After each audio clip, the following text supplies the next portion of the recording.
저는 동네 약국에서 파트타임으로 일하고 있고 남편은 작은 무역회사를 운영합니다. 그날 저녁, 저는 조용히 짐을 싸서 친정으로 갔습니다. 남편이 퇴근하고 집에 왔을 때 거실 테이블 위에는 통장 2개와 짧은 메모만 남아 있었죠. 당신 계좌, 당신이 관리하세요. 3주가 지난 어느 날 아침, 제 핸드폰이 미친 듯이 울렸습니다. 남편한테서 온 전화였어요. 58통. 문자는 35개. 시어머니한테서도 17통. 심지어 시누이한테서도 8통이나 왔더라고요. 마지막 문자 내용은 이랬습니다. 어머니가 급하게 수술비가 필요하다며. 근데 왜 우리 계좌에 돈이 하나도 없어? 당신이 다 가져간 거야? 저는 그 문자를 보고 피식 웃었습니다. 그리고 천천히 답장을 보냈죠. 제 어머니 수술비는 제가 알아서 할게요. 남편분, 어머니 일은 남편분이 알아서 하시면 되고요. 이 모든 일은 어떻게 시작됐을까요? 그 이야기를 들려드릴게요. 우리 딸 지우가 초등학교에 입학한 지 6개월이 지났을 때였어요. 아이가 학교 생활에도 잘 적응하고 친구들도 많이 사귀었다며 매일 신나게 이야기하던 시기였죠. 그런데 어느 날 지우가 갑자기 물었습니다. 엄마, 우리 제주도 가기로 한 거 언제 가요? 친구들은 다들 여름방학 때 여행 간대요. 아, 맞아요. 저희는 지우가 초등학교에 입학하면 가족여행을 가기로 약속했었거든요. 그래서 작년부터 매달 조금씩 모아둔 돈이 있었어요. 남편 명의 적금 계좌에 150만 원씩 꼬박꼬박 1년 동안 모았죠. 총일 800만 원. 응, 다음 달에 가기로 아빠랑 이야기했어. 호텔도 벌써 예약해뒀어. 지우는 너무 좋아하며 방방 뛰었어요. 그 모습을 보면서 저도 흐뭇했죠. 사실 우리 형편이 넉넉한 편은 아니에요. 남편 회사도 요즘 경기가 안 좋아서 수입이 예전만 못하고 저도 파트타임이라 많이 버는 건 아니거든요. 그래도 딸아이를 위해서라면 뭐든 아낄 수 있었어요. 그런데 그날 저녁 남편이 퇴근하자마자 심각한 얼굴로 말했습니다. 여보, 미안한데 제주도 여행 좀 미뤄야 할 것 같아. 왜? 무슨 일 있어? 어머니가 시골에 땅 하나 보셨대. 지금 안 사면 나중에 후회한다고 하시는데 당장 계약금이 필요하대. 저는 순간 가슴이 철렁했어요.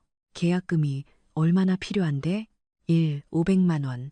아, 그 순간 머리가 하얘졌어요. 설마 했죠. 그래서 어떻게 하려고? 남편은 한참을 망설이더니 말했습니다.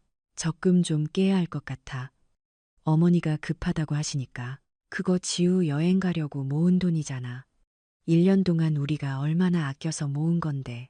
알아, 나도 안다고. 근데 어머니가 이렇게 부탁하시는 거 처음이야. 평생 자식들한테 손 안 벌리시던 분이 이렇게까지 말씀하시는 걸 보면 정말 좋은 기회인가 봐. 저는 한참을 가만히 앉아 있었어요. 그리고 물었죠. 그럼 지우한테는 뭐라고 할 건데? 매일 제주도 간다고 달력에 동그라미 치면서 기다리는 애한테 내년에 꼭 데려가 주지. 그때는 더 좋은 데로 가자. 알았지?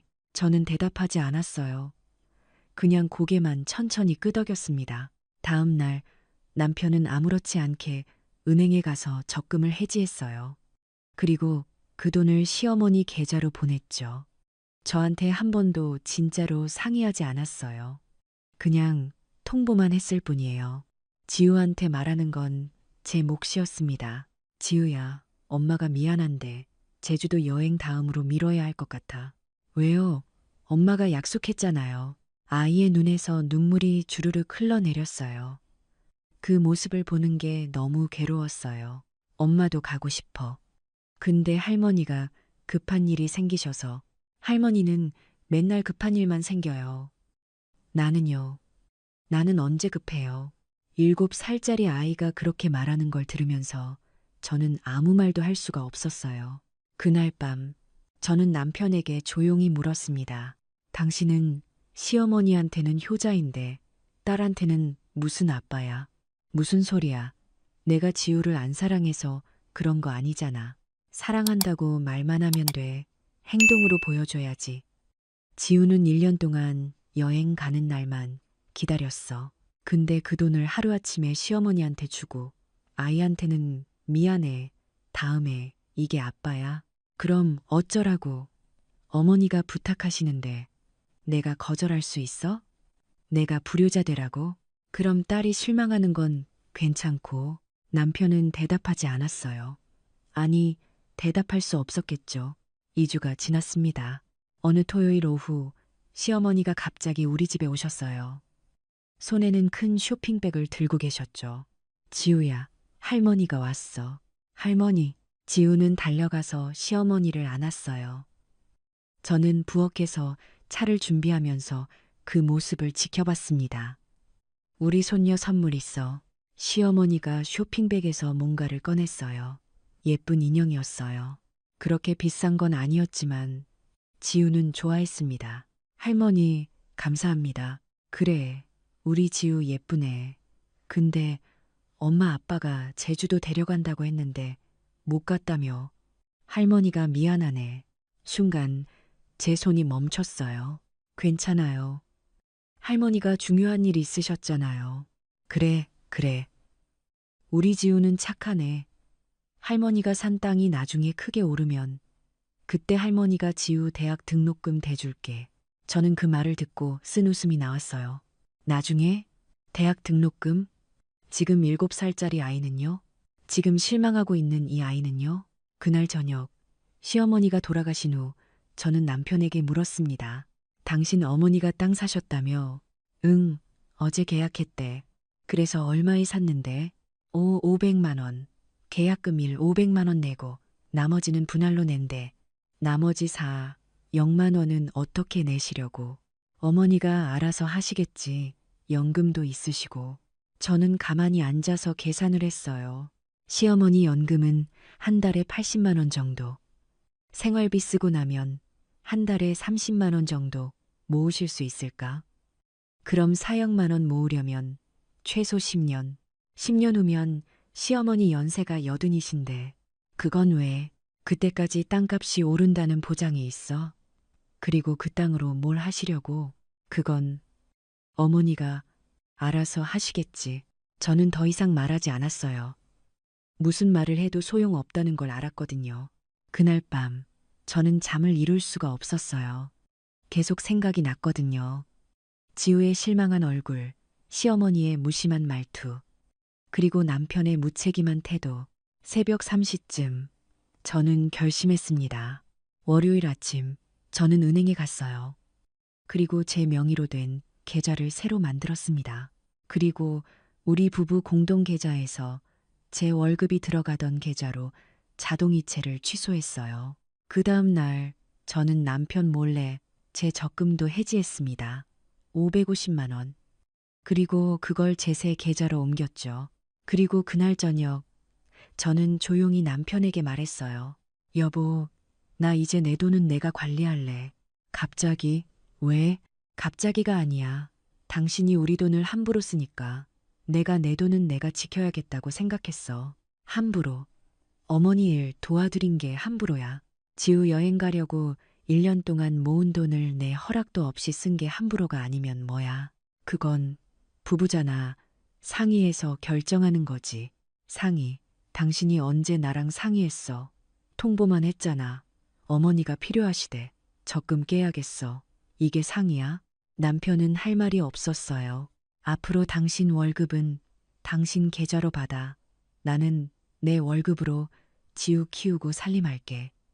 시어머니 일은 당신이 알아서 해.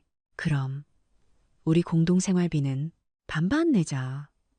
매달 정확히 계산해서 반반 내는 거야. 당신 어머니 일도 당신 돈으로 하고 우리 딸 일도 우리가 반반 책임지는 거지. 그날 이후로 우리는 완전히 가게를 분리했어요. 남편은 처음엔 화가 났던 것 같아요. 하지만 제가 단호하게 나가니까 어쩔 수 없이 받아들였죠. 3주가 지났습니다. 어느 날 아침 친정 어머니한테서 전화가 왔어요. 딸아, 엄마가 병원에 갔다 왔는데 심장이 쿵 내려앉았어요. 왜요? 어머니, 어디 아프세요? 자궁에 혹이 있대. 크기가 좀 커서 수술해야 한대. 수술이요? 얼마나 큰데요? 의사 선생님이 8cm래. 빨리 제거하는 게 좋다고. 그럼 언제 수술하세요? 다음 주 금요일로 잡았어. 근데요? 수술비가 생각보다 많이 들어가더라. 보험 처리하고 나서도 700만 원 정도 필요하대. 저는 숨이 턱 막혔어요. 어머니 걱정하지 마세요. 제가 준비할게요. 미안하다, 딸아. 내가 평생 돈 때문에 자식들 손 벌린 적 없는데. 어머니, 그런 말씀 하지 마세요. 당연히 제가 해야죠. 전화를 끊고 나서 저는 제 통장을 확인했어요. 550만 원. 부족해요. 150만 원이 더 필요했습니다. 저는 잠시 고민했어요. 그리고 결심했죠. 그날 저녁 남편이 퇴근했을 때 저는 말했습니다. 여보, 우리 어머니가 수술하셔야 해. 뭐? 어머니가? 무슨 수술? 자궁에 혹이 있어서. 다음 주에 수술하시는데 700만 원 필요해. 남편 얼굴이 심각해졌어요. 그럼 우리가 어떻게 해야 하는데? 우리가 반반 내야지. 당신 350만 원. 나 350만 원. 350만 원? 그걸 어떻게 갑자기 구해? 당신 적금 있잖아. 그거 중도해지하면 되지. 그건 회사 비상금으로 모아둔 건데. 저는 그 말을 듣고 피식 웃었어요. 회사 비상금. 시어머니 땅 사실 때는 우리 딸 여행 가려고 모은 돈도 쓰면서 내 어머니 수술비는 회사 비상금이라 안 된다고? 그건 다른 문제잖아. 뭐가 달라? 둘 다 부모님 일이잖아. 아, 미안. 당신 어머니는 부모님이고 내 어머니는 남인가? 남편은 아무 말도 못했어요. 좋아. 당신이 못 내겠다면 나 혼자 낼게. 근데 그 대신 조건이 있어. 조건? 나 친정 가서 당분간 지낼 거야. 어머니 수술하시고 회복하실 때까지 간호해야 하니까. 그럼 나는, 지우는 당신이 알아서 해. 지우 밥하고 숙제 봐주고 학교 보내고 다 당신이 할 수 있잖아. 그게 말이 돼? 나 회사 다녀야 하는데. 나도 일 다녀. 근데 시어머니 땅 사실 때 당신이 나한테 어쩔 수 없잖아라고 했잖아. 이번에도 어쩔 수 없어. 내 어머니니까. 그날 밤 저는 짐을 쌌어요. 지우 것도 챙겼죠. 그리고 친정으로 갔습니다. 남편은 처음에는 뭐라고 할 말이 없었던 것 같아요. 그냥 멍하니 서서 저희가 나가는 걸 지켜봤죠. 이틀 후부터 전화가 오기 시작했어요. 처음 몇 통은 남편이었어요. 여보, 언제 집에 와? 어머니 수술 끝나고 회복되면요. 그게 언제까지인데? 최소 2주. 길면 한 달, 한 달. 그동안 나보고 어떻게 하라고? 당신이 알아서 하세요. 원래 그게 가족 아니에요? 필요하면 서로 책임지는 거. 전화를 끊었어요. 그 다음 날부터 전화가 미친 듯이 오기 시작했어요. 남편한테서 하루에 7통, 8통. 아침에 일어나서 지우 학교 보내는 거부터 저녁 먹이는 것까지 전부 물어봤어요. 지우가 아침에 뭘 먹어? 밥 아니면 빵. 냉장고에 재료 있어요.